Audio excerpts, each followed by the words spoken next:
Video kali ini saya akan ceritakan kisah seram seorang rakan saya yang pengsan apabila bertembung dengan Pontianak. Tunggu selepas ini. Assalamualaikum warahmatullahi wabarakatuh dan salam sejahtera. Selamat datang ke channel Alif Bosku.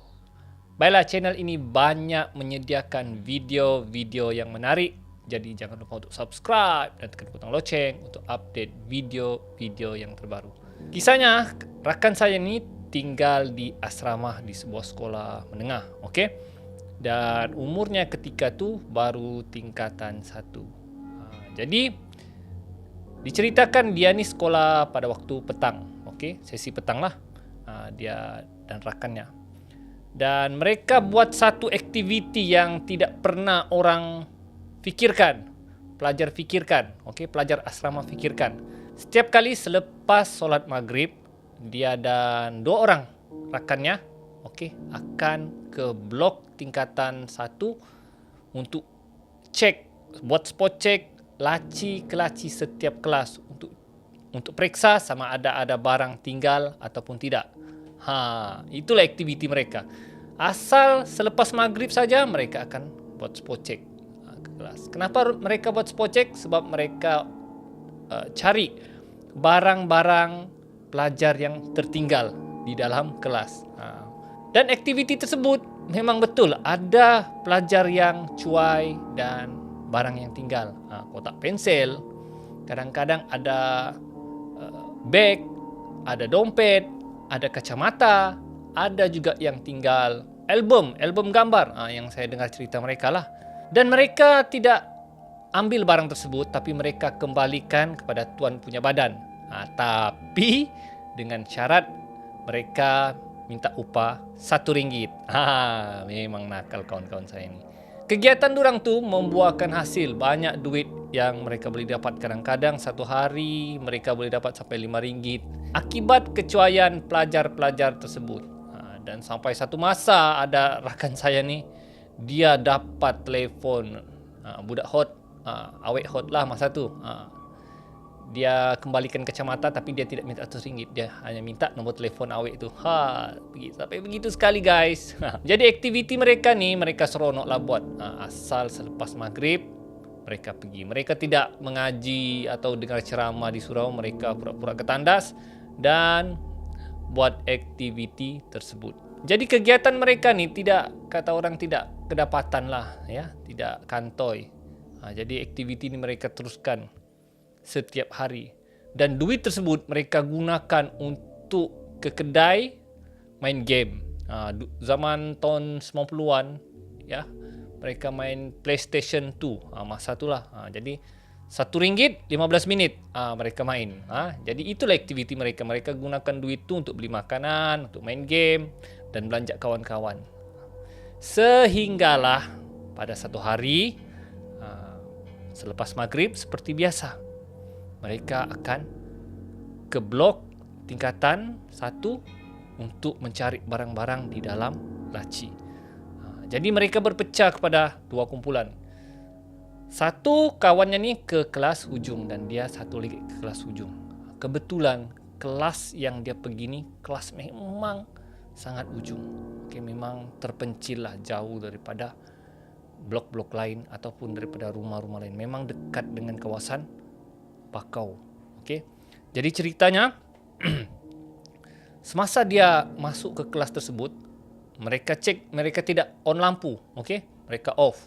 Sebab kalau on lampu confirm kantoi lah oleh pengawal keselamatan. Memang kena tangkap. Jadi masa tu bila dia cek laci ke laci, dia rasa macam tidak sedap hati ya. Itu pertama kali lah dia rasa macam yang berdebar.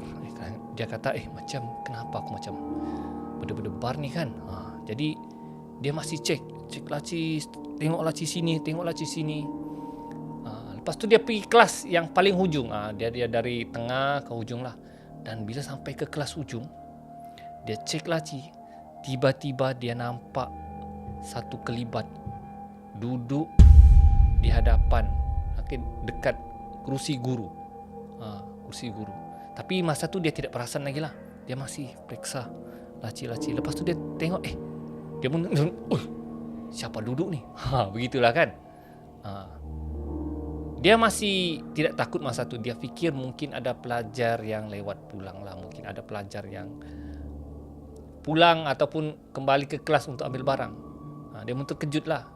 Kemudian dia tegur. Dia cakap, "Oi," dia cakap. Okey, dia panggil, "Oi. Oi. Kau kenapa tidak balik lagi?" Dia cakap begitu. Tapi individu tersebut hanya duduk diam di meja guru dan tunduk begini. Dia cakap, rambut panjang, tidak nampak muka. Kemudian dia tegur lagi. "Oi," dia cakap, "apa kau buat di situ? Kamu ambil barang kah?" Masih tidak bercakap lagi. Dia macam mula risaulah. Dia cakap, siapa pula ni kan?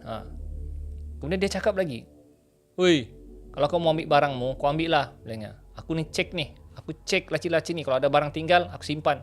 Kalau kau mau ambil barang, mau ambil." Tapi individu tersebut masih duduk diam dan tidak bergerak. Dan di situ dia sudah mula rasa yang,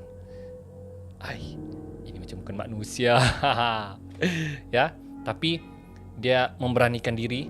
Dia masih periksa meja lagi. Dia tidak pedulikanlah individu tersebut. Okey, dia anggap abaikanlah. Lantak dia lah, dia cakap kan. Memang berani gila lah kawan-kawanku ni. Okey.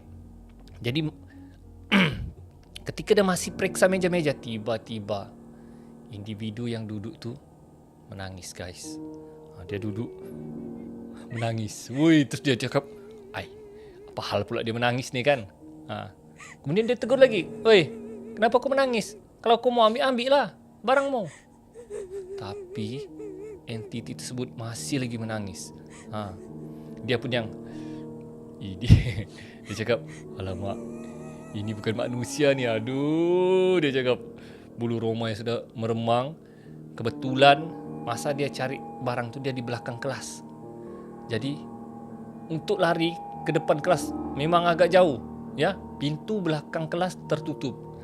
Dia cakap, "Alamak, macam mana aku mau lari dia?" Dia berfikir macam laluan ni, kalau aku lari memang pecut lah. Entiti tu masih duduk dan menangis, ya, menangis tunduk. Lepas tu dia cakap, "Alamak, aku memang kena lari ni," dia cakap. Dia pun, "Yalah, aku pergi dululah," dia cakap. Tapi jantung deg-deg. Lepas tu dia cuba melangkah pelan-pelan. Ketika dekat sudah dengan meja tu, individu tu terus cakap, "Tolong." Wah. Dia cakap tolong, kawan saya lari, tiba-tiba pum, di depan sudah. Dia tersadung terus, bom, jatuh pingsan. Ya, dia tidak sedarkan diri. Dia tidak sedarkan diri, dia pitam. Macam mana kau nak pitam, guys? Entiti tu tiba-tiba cakap tolong, kau lari, dia sudah berada di depan.